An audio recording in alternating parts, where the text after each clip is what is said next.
and it will come to pass. Therefore, it came to pass, or whatever. I mean, there are lots of different ways. I've got them in my book here, but I don't have that box. This is the A to C, A to COM. Yeah. Anything else? Have I answered everything? Let's do this one and one more. I'm curious about you.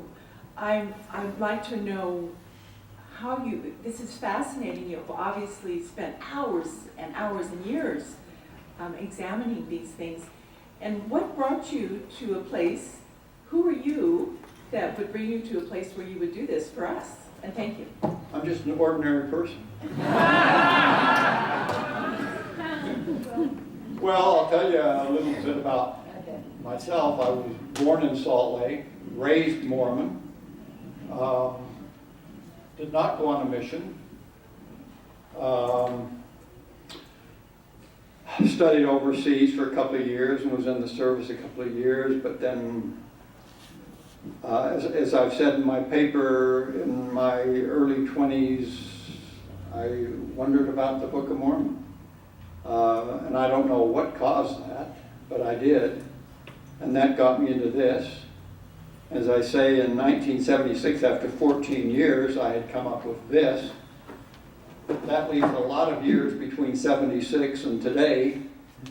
And I had a full-time job, of course, and didn't spend all my time on this, but spend a substantial amount of time. I've given 10 or so presentations at Sunstone, so that took a little writing and effort. I've written 2 articles that have been published in Dialogue, one challenging the limited geography theory and one challenging chiasmus. I've tried to draft a book at least 5 times, I think.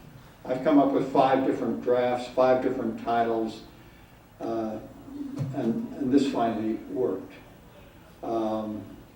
What else can I say? I'm married. I've got 2 sons who are both married with 2 children, so I'm a grandfather 4 times. Do you all have your hand over there? What? All out. No, not at all. I'm out. I'm the only one out.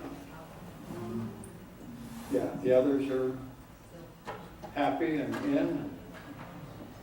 One of my sons went on a mission. I just wanted to say thank you for your extensive study on this. It helps clarify a lot of things, or at least can lead to further understanding of the Book of Mormon. But I wanted to ask you what you thought of the repetition that you find in the Book of Mormon so often. It just repetitive thoughts, repetitive phrases, repetitive, extensive repetition, and just what your thoughts were on that. Well, I don't know. I haven't addressed that in anything I've written, but I would guess that it's a reflection of a human limitation. You know, I think the author.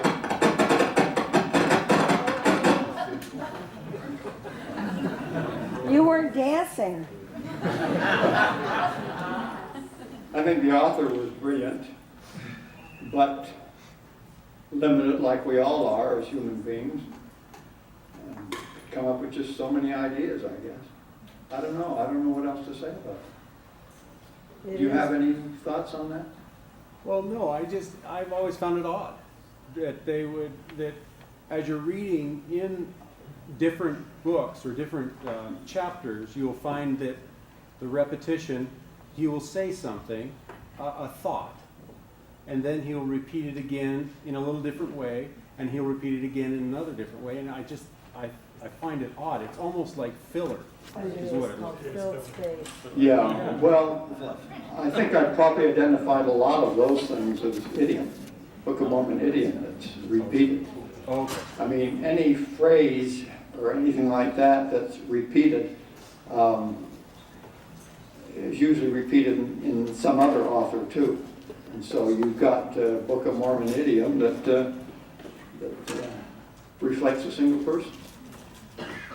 I don't know if you've noticed, is it throughout every book that the same thing happens? I mean, do you find those same idioms from the first book clear to Many the of them. end?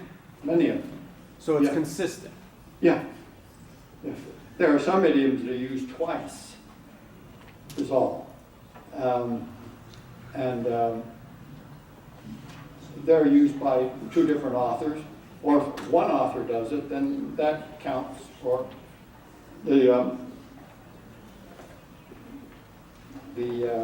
uniqueness of that author. And so I would have to count that, but very often when that happens, it happens within verses of each other when you've got one author repeating one thing.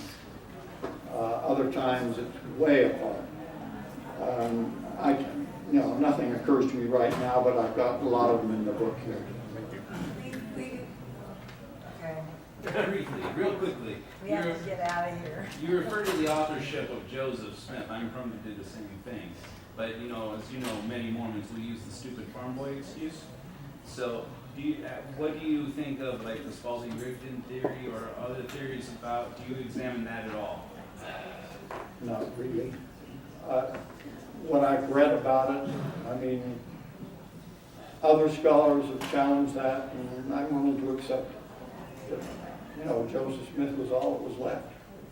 And that he was really, he was prepared. He told his family all about the Indians that lived here in the evening, and he was well versed in the Bible, and he had written some scripture, if you will, before he dictated the Book of Mormon. So he had that capacity. He was very familiar with the Bible. So I think he had the capability, and he had the imagination, and he had the audacity to do it. Yeah, okay. We need to leave.